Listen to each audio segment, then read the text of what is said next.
History often explains the Ottoman Empire as a slow rise followed by an inevitable decline. But empires are not born from inevitability, they are born from decisions. In the late 13th century, on the edge of a collapsing world, a small frontier leader stood between survival and extinction. Osman was not crowned by destiny. He was shaped by pressure, fear, and opportunity. Around him, the Byzantine order was cracking. Local warlords fought for scraps. Loyalties shifted overnight. In this chaos, Osman made a choice that would echo for centuries.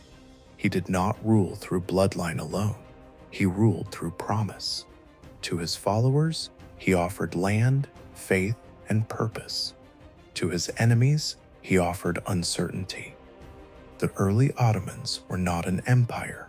They were a movement. Warriors followed not a throne, but a vision. Each victory was small, yet meaningful. Each defeat was studied, not mourned. Expansion was not reckless. It was calculated, step by step, village by village. What made the Ottomans different was not their size, but their adaptability.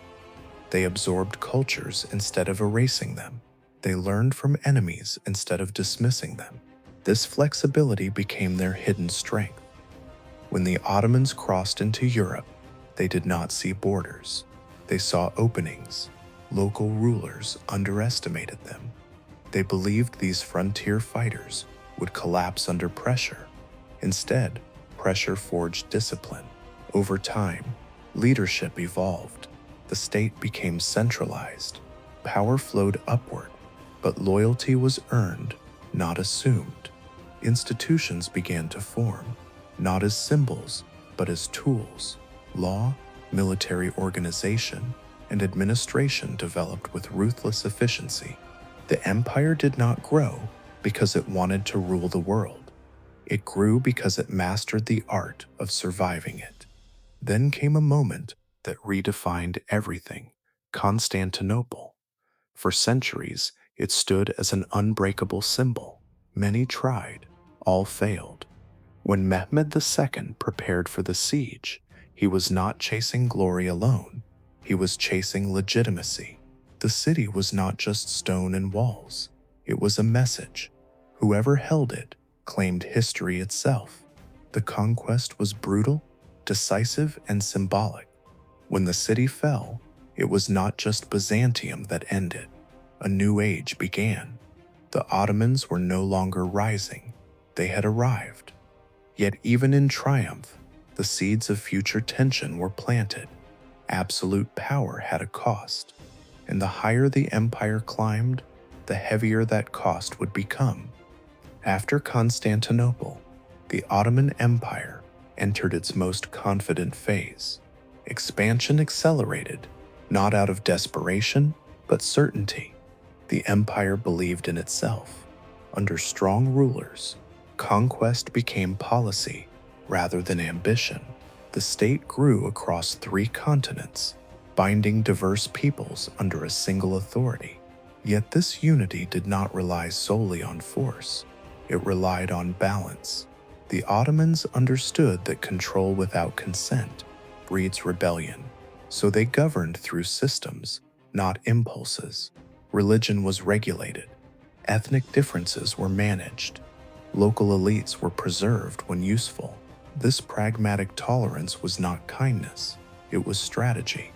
At the center stood the Sultan, absolute in theory, constrained in practice by tradition, advisors, and expectation. Power was immense, but fragile. One wrong decision could ripple outward. During the reign of Suleiman, the empire reached its zenith. He was not only a conqueror, but a lawgiver. He understood something few rulers did. Fear alone cannot sustain an empire. Order must feel just. Laws were standardized. Corruption was punished, at least publicly. The image of the state mattered. To subjects, the empire appeared invincible. To rivals, unstoppable. Yet beneath the surface, cracks quietly formed. Success created comfort. Comfort bred complacency. Military innovations slowed. Administrative positions became rewards rather than responsibilities. The Dev-Sharma system, once a source of elite loyalty, began to decay. Merit gradually gave way to favoritism. The empire still expanded, but momentum masked weakness. Wealth poured into the capital, distorting priorities. The court became a battlefield of influence. Decisions were delayed. Problems were managed, not solved. The empire had not lost its strength, but it had lost its urgency. Meanwhile, the world beyond its borders was changing. European powers experimented with new technologies, new tactics, new economic systems. The Ottomans observed, but did not always adapt. Why change what already dominates? That question haunted the empire. The Janissaries, once disciplined and loyal, grew politically powerful. Reform threatened their privileges. Resistance grew from within. Power no longer flowed smoothly. It collided. Each compromise weakened authority slightly. Each delay deepened stagnation. Still, the empire endured. Its size alone discouraged rebellion. Its legacy commanded respect. But history does not wait for respect. It tests relevance. And the Ottomans were about to face a world that no longer feared them as it once did. Decline did not arrive suddenly. It crept in quietly, disguised as stability. The Ottoman decline was not marked by a single collapse, but by hesitation. As external pressure increased, internal confidence faltered.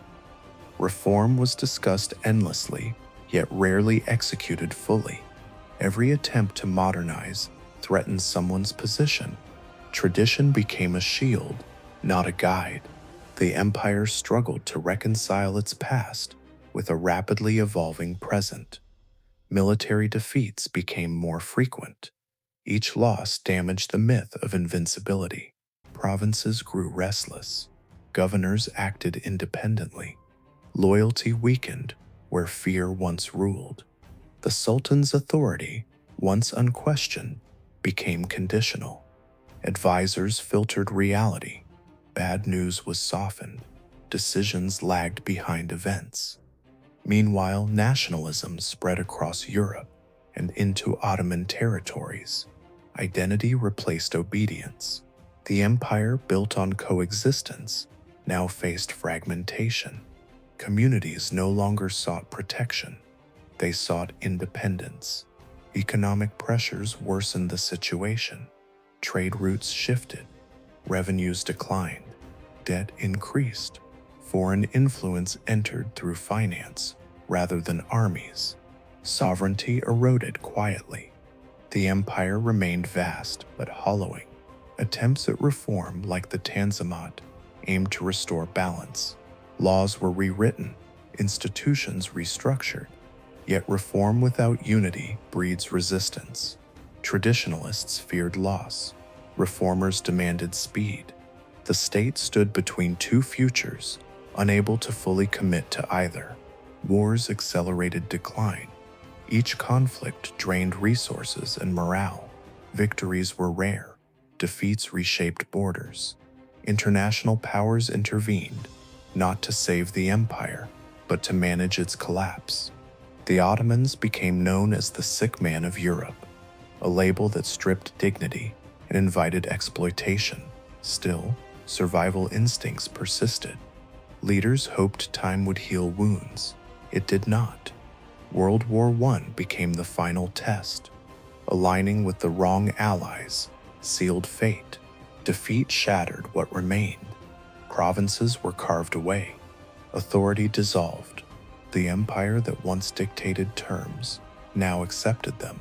When the Ottoman Empire officially ended, it did not fall in flames. It faded, exhausted, fragmented, and outpaced. Yet its story does not end in failure alone. It ends in warning. Power must evolve, or it decays. Tradition must adapt, or it suffocates progress. Empires do not die from enemies alone. They die from decisions made too late. The legacy of the Ottoman Empire is often reduced to borders and dates, but its true impact lives in lessons. For centuries, it mastered the balance between force and flexibility. It rose because it listened to reality. It declined because it stopped doing so. At its heart, the Ottoman story is not about territory. It is about people navigating power. Sultans faced impossible choices. Reformers fought resistance. Soldiers defended a system slowly abandoning them. The empire's greatest strength, adaptability, became its greatest weakness when it turned into hesitation. History remembers empires by how they fall, but they are shaped by how they hesitate. The Ottomans hesitated at critical moments. They feared change more than decline. In doing so, they surrendered initiative. Yet even in collapse, their influence endured. Legal traditions, architecture, culture, and memory remain woven into modern societies. The empire did not vanish, it transformed. Its decline gave birth to new states, new identities, new conflicts. Understanding the Ottoman Empire means understanding the cost of power unmanaged. It teaches that dominance is temporary, that success breeds blindness, that the human heart, filled with pride or fear, can redirect history. Heart of Empires exists to tell these stories, not to glorify conquest, not to mourn collapse, but to reveal the moments where human choice outweighs destiny. The Ottomans were not doomed, they were human, and in that truth lies their relevance.